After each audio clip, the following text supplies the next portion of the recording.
Bismillahirrahmanirrahim. Assalamualaikum warahmatullahi wabarakatuh. Perkenalkan, nama saya Vina Fitriani Soleha dengan NIM 120704026 dari kelas Kimia 4A.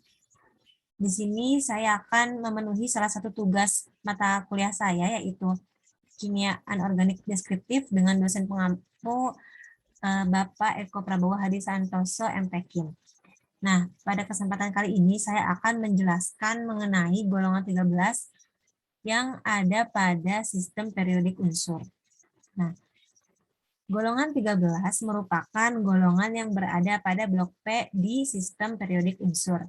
Golongan ini juga disebut sebagai golongan logam miskin karena sifat logam yang dimiliki beberapa unsur tidak sekuat pada sifat logam yang ada pada unsur golongan alkali maupun alkali tanah. Nah, lalu ada berapa sih unsur yang termasuk ke dalam golongan 13 ini? Jadi, terdapat 5 unsur yang ada pada golongan 13.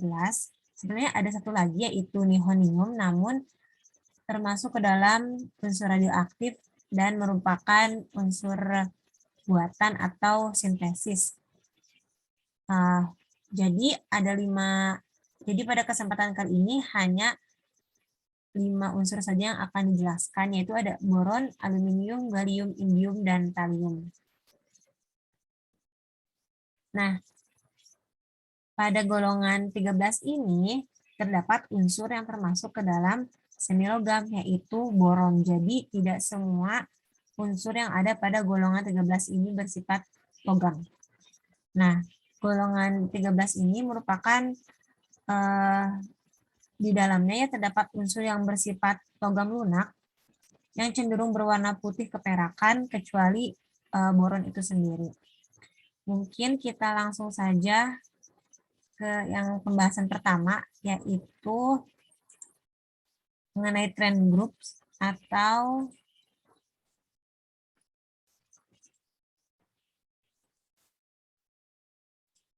kecenderungan sifat ya pada suatu golongan. Sebenarnya sifat dari golongan 13 ini hampir sama dengan golongan alkali dan alkali tanah, namun terdapat perbedaan karena dilihat dari adanya unsur yang bersifat semilogam gitu ya, itu boron. Nah, untuk yang pertama yaitu nomor atom dari atas ke bawah itu semakin besar ya, bisa dilihat dari 5, 13, 31, 49, sampai 81. Nah, hal ini akan mempengaruhi kepada jumlah kulit dan jari-jari atomnya juga. Maka dari atas ke bawah jumlah kulit akan semakin banyak dan jari-jari atom juga akan semakin besar dan membuat atom ini semakin tebal gitu ya, jumlah kulitnya atau jari-jarinya dengan adanya penambahan jumlah elektron valensi. Lalu dilihat dari titik didih dan energi ionisasi pertamanya. Jadi titik didih pada golongan 13 ini mengalami penurunan dari atas ke bawahnya gitu. Nah, titik didih ini sangat dipengaruhi oleh kekuatan ikatan logamnya, maka dari atas ke bawah akan semakin kecil. Nah, perubahan ikatan dari ikatan kovalen pada unsur boron menjadi ikatan logam pada unsur lainnya. Dengan demikian, unsur boron memiliki titik didih yang lebih tinggi dibandingkan dengan unsur lain. Namun di sana tidak terdapat kecenderungan tertentu. Nah, lalu sekarang mengenai energi ionisasi pertamanya, dari atas ke bawah juga cenderung semakin kecil gitu, namun tidak beraturan. Jadi tidak selamanya menurun. Kenapa? Karena itu tadi adanya perbedaan sifat dari setiap unsurnya gitu. Sebenarnya untuk energi ionisasi pertama malah hampir sama gitu semuanya ya. Namun untuk yang berikutnya itu mengalami penurunan walaupun tidak secara beraturan. Lalu dilihat dari keelektronegatifannya. Nah, dapat dilihatnya dari grafik di sini bahwa dari boron ke aluminium itu mengalami penurunan ya dari sifat keelektronegatifannya. Nah, hal ini karena adanya sifat elektropositif dari aluminium daripada boron itu sendiri. Hal ini dikarenakan perbedaan nomor atom yang cukup jauh, yaitu boron 5, sedangkan aluminium itu 13, jadi cukup jauh ya. Nah, karena boron memiliki nomor atom 5, maka boron ini akan dekat ke inti gitu. Dan akan lebih sulit melepas elektron dibandingkan dengan aluminium. Maka akan membuat boron itu memberikan ion negatif gitu, atau ya membuat ion negatif.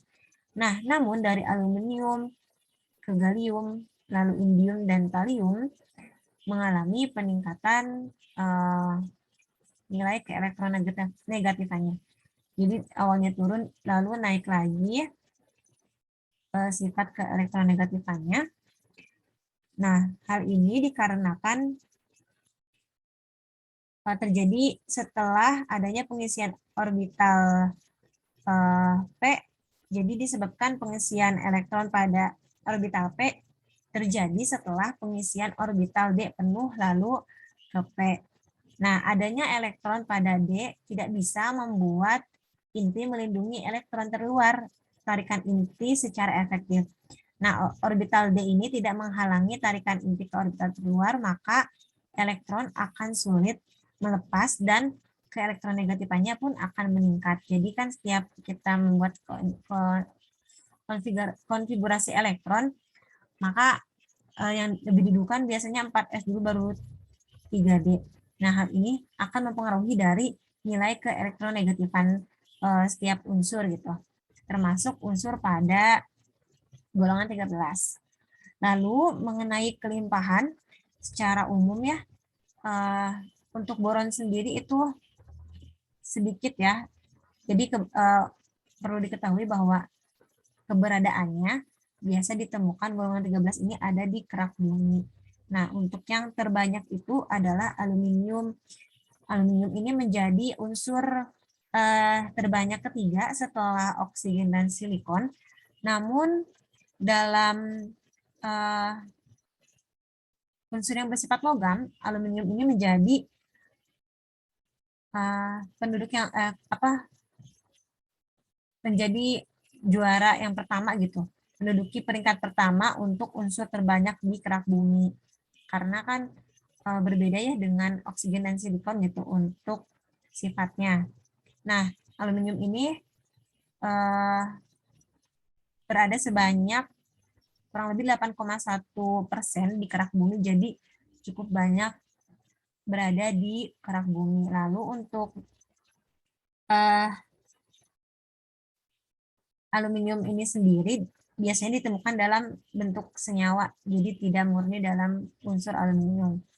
Lalu untuk gallium, boron, indium, dan thallium juga ini ada namun jumlahnya tidak banyak gitu. Nah, gallium ini jumlahnya tidak banyak namun lebih banyak dari boron gitu. Nah, sedangkan indium dan thallium sudah jarang ditemukan maupun dalam bentuk senyawanya. Lalu untuk yang kedua yaitu reaksi. Setelah kecenderungan kita bahas tentang reaksi secara umum. Nah, yang pertama pada reaksi unsur golongan 13 ini biasanya membutuhkan suhu yang lebih tinggi untuk bereaksi dibandingkan dengan golongan alkali dan alkali tanah. Hal ini disebabkan sifat kereaktifan yang ada pada golongan 13 ini lebih rendah dibandingkan dengan logam alkali dan alkali tanah. Nah, untuk yang pertama yaitu mengenai reaksi bereaksi lambat dengan air. Nah, biasanya reaksi dengan air akan bereaksi secara lambat gitu. Contohnya 2Ga, 2 gallium, 2 atom gallium bereaksi dengan air yang dipanaskan akan menghasilkan 2Ga3+, 6O-, dan gas hidrogen gitu. Nah, terus yang kedua yaitu bereaksi dengan oksigen. Nah, semua unsur akan membentuk senyawa oksida ya dari golongan 13 ini. Nah, berbeda dengan thallium. karena memiliki bilox yang berbeda, yaitu +1 ya. Sementara untuk helium, boron, indium, dan aluminium itu menghasilkan bilox 3. Jadi mempengaruhi pada reaksi dengan oksigen gitu. Nah, hal ini juga kan yang akan menyebabkan bahwa talium ini bersifat basa. Jadi dari atas ke bawah itu sifat kebasaannya akan semakin kuat gitu. Lalu ada juga reaksi dengan unsur halogen. Jadi golongan 13 ini dapat mereduksi unsur halogen. Nah, dengan rumus kimia seperti ini ya, 2E ditambah 3X2 menghasilkan 2EX3, di mana E ini adalah golongan 13-nya dan X ini adalah golongan halogennya gitu. Sama seperti reaksi dengan oksigen, dengan unsur halogen juga kalium berbeda sendiri gitu karena tadi adanya perbedaan bilangan oksidasi,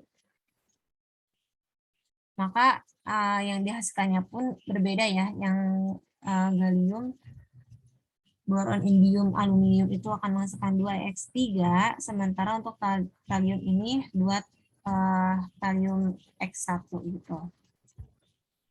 Nah, senyawa khusus untuk senyawa boron X3 atau misalkan BCl3 dan yang lainnya merupakan senyawa volatil dan kovalen. Nah, trihalida pada aluminium, gallium, dan indium kebanyakan adalah padatan ion, tetapi terdapat sebagai kovalen dimer pada fasa gas. Maka dari itu unsur-unsur golongan 13 dapat mengisi kulit terluar. Nah, unsur-unsur golongan 13 ini juga dapat mereduksi halogen itu dalam bentuk diatomiknya ya. Jadi tidak berdiri sendiri gitu. Nah, itu mungkin secara garis besar mengenai golongan 13. Mungkin kita langsung pindah ke setiap unsur-unsurnya, yaitu yang pertama tentang boron. Nah, jika diidentifikasi keberadaannya, boron ini misalkan dilakukan uji nyala nih. Nah, uji nyala pada boron ini akan menghasilkan nyala hijau terang seperti gambar di layar ya. Nah, untuk sifat fisiknya dapat dilihat ya, tadi juga secara umum merupakan logam lunak, namun kecuali pada boron. Kenapa? Karena warnanya juga beda gitu dengan yang lain. Karena merupakan unsur semi logam. Nah, biasanya boron ini ditemukan dalam bentuk mineral dari mineral boraks atau kernit gitu ya. Nah, lalu senyawa-senyawa yang terbentuk dari boron ini yang pertama yaitu ada boron oksida, biasanya digunakan untuk memproduksi kaca borosilikat atau alat-alat lab yang berbahan dasar kaca gitu ya. Lalu ada boraks ini, boraks. Nah, boraks ini merupakan sumber utama dari senyawa boron ya, tadi juga, dan boron oksida. Nah, boraks juga digunakan sebagai bahan isolasi tahan api dan sebagai bubuk pencuci. Lalu ada asam borat. Ini asam borat ya. Asam borat ini biasa digunakan sebagai desinfektan, obat cuci mata, dan insektida. Lalu ada diboran atau B2H6. Nah, diboran ini merupakan agen pereduksi kuat untuk kemungkinan digunakan sebagai bahan bakar roket. Nah, digunakan juga untuk sintesis lebih banyak boran, senyawa yang menyebabkan munculnya baru ikatan kimia. Nah, boron ini juga mempunyai karakteristik struktur yang unik gitu, teman-teman. Nah, boron dalam senyawanya tidak punya jumlah elektron yang cukup untuk membentuk ikatan kovalen. Ini contohnya dari struktur senyawa B2H6 ya, atau di boron tadi. Nah, menurut teori Lewis bahwa atom harus mengikuti kaidah oktet. Jadi atom satu berpasangan dengan atom lain, maka dia harus memiliki 8 elektron di sekitar atom tersebut. Tapi untuk boron ini atau di boron ini tidak mempunyai atau kurang gitu jumlah elektron yang ada pada rumus dan yang ada pada struktur Lewis. Tidak sesuai begitu ya.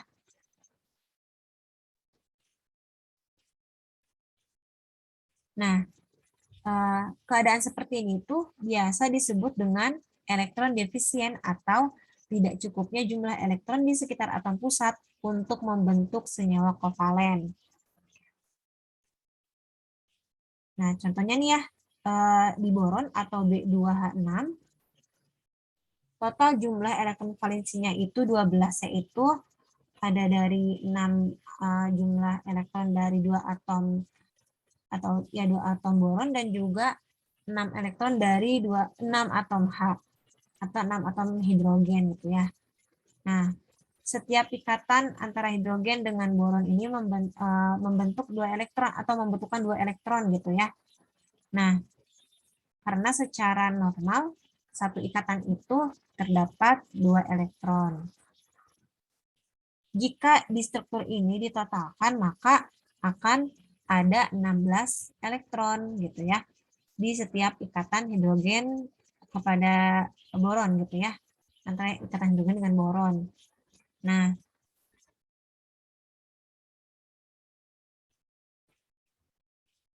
namun berbeda ya dengan rumusnya bahwa di boron ini hanya memiliki 12 elektron gitu.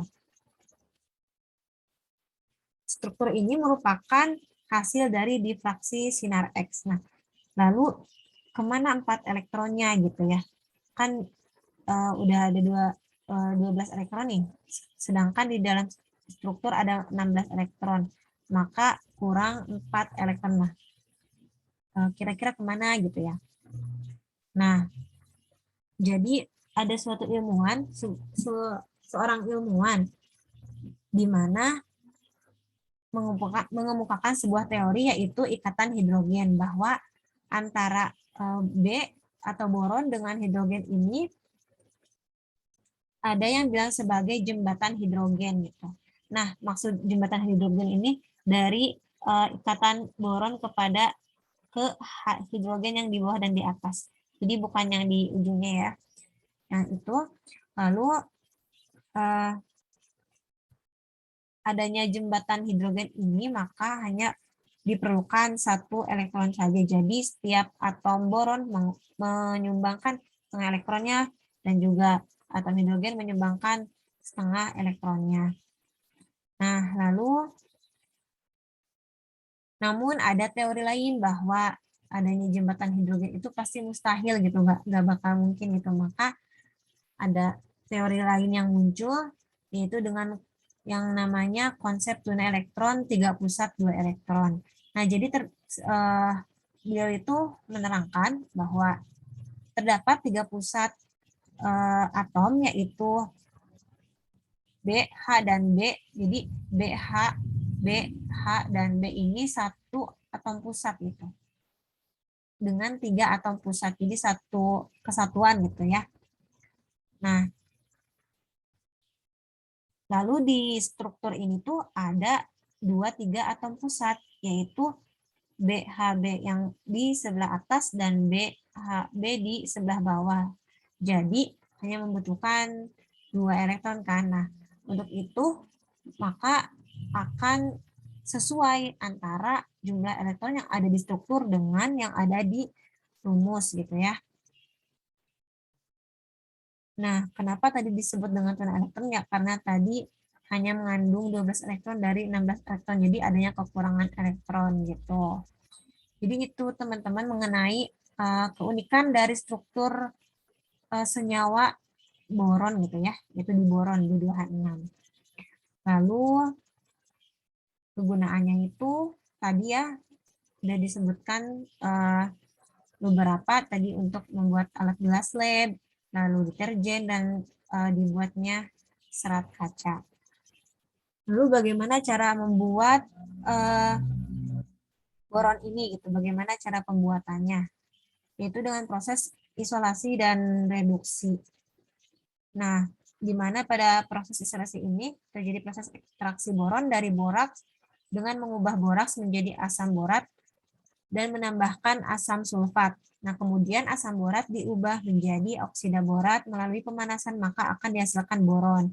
Dapat juga diperoleh dari proses reduksi logam magnesium namun kemurniannya rendah. Nah, mungkin itu tadi sekilas tentang boron. Lalu untuk unsur yang selanjutnya, yang kedua yaitu aluminium. Nah, terdapat senyawa dari aluminium, yaitu aluminium sulfat dan aluminium oksida. Nah, aluminium sulfat ini biasa digunakan untuk pemurnian air atau untuk mewarnai kain.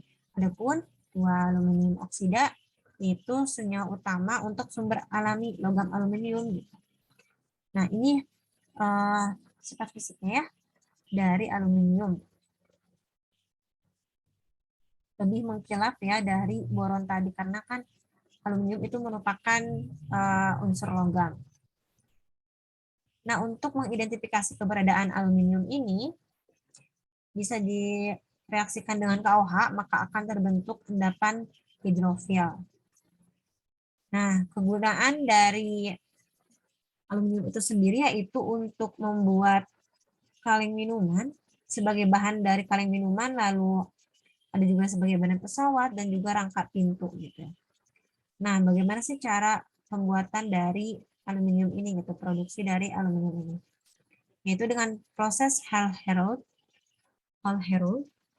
di mana pada proses ini terdiri dari dua tahap, yaitu proses pemurnian untuk memperoleh aluminium oksida, yaitu proses Bayer, dan tahap kedua yaitu proses elektrolisis untuk menghasilkan aluminium batangan.